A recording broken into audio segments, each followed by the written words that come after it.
Thinking is an amazing process. We all think. We all think about lots of different things. Everything in this room except ourselves is a product of thinking. We are the most complex organisms in the known universe, and yet we are all conceived by unskilled labour. Each one of us is two organisms in one body. A horse, strong, survival-orientated, threat-minded and living in the here and now. The horse is interested in staying alive, eating, sleeping and procreating. It doesn't think, it reacts, it has no imagination. Then there is the rider, the thinker, rational, logical and selfish. It also produces those things that we understand as emotions. When we are distressed or traumatised, we feel out of control because the horse is in control. Our primitive self takes over and tries to avoid any threat. When emotion takes over, thinking tends to stop. We need emotions just as much as we need thinking. An emotionless person is a psychopath, and they make lousy decisions. The combination of emotion and selfishness, as self-awareness, is vital and has to be balanced. We have a better tool, language, but language is not a great communication tool either. Language is the tool of thinking. We can make language say whatever we want. We can twist meanings and deny what we said or change our position by using language dishonestly. Einstein once said, you can't solve your problem with the same kind of thinking as that which caused the problem. We need to think outside the box. Our species does not seem to learn from its mistakes, merely makes them bigger and more spectacular. Descartes once said, I think, therefore I am. Was he right? Eric Idle said, I'm pink, therefore I'm spam. Was he right? My dog is an example of not thinking outside the box. Here is another example of a mess that thinking and language gets us into. When you try to fail and succeed, have you failed or succeeded? Who said this thinking lark was easy? No wonder most of us try to avoid philosophy. Do we think better together? Does teamwork work better? Are think tanks work better? Or do they produce groupthink? Does working in a group leave us with the lowest common denominator, that which is acceptable to all? Or does it produce new ideas? Is the lone thinker better than the think tank? There have been many lone thinkers. Einstein, Da Vinci, Galileo, Lovelace.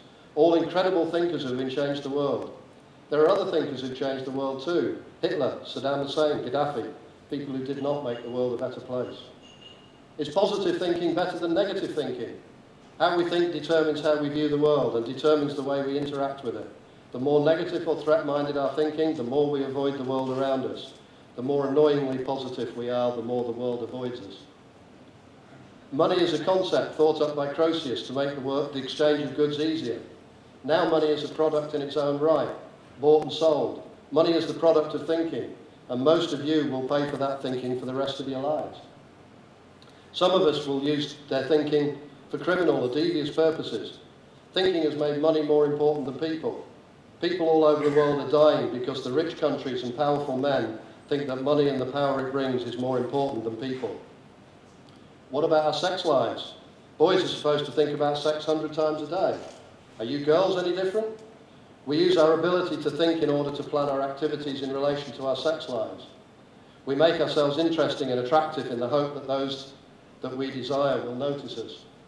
And if we are unsuccessful, we use our thinking to try and analyse why. If we fail in our romantic objectives, we beat ourselves up. We look at the success of others and try to model ourselves on their successes. And if we fail, we rationalise it in some way, or maybe take a different path. And if we succeed in the game of love and find ourselves a partner, our opportunities to think are constantly disturbed. Now our thinking turns to mortgages, bills, school trips for the children, and the delights of family life.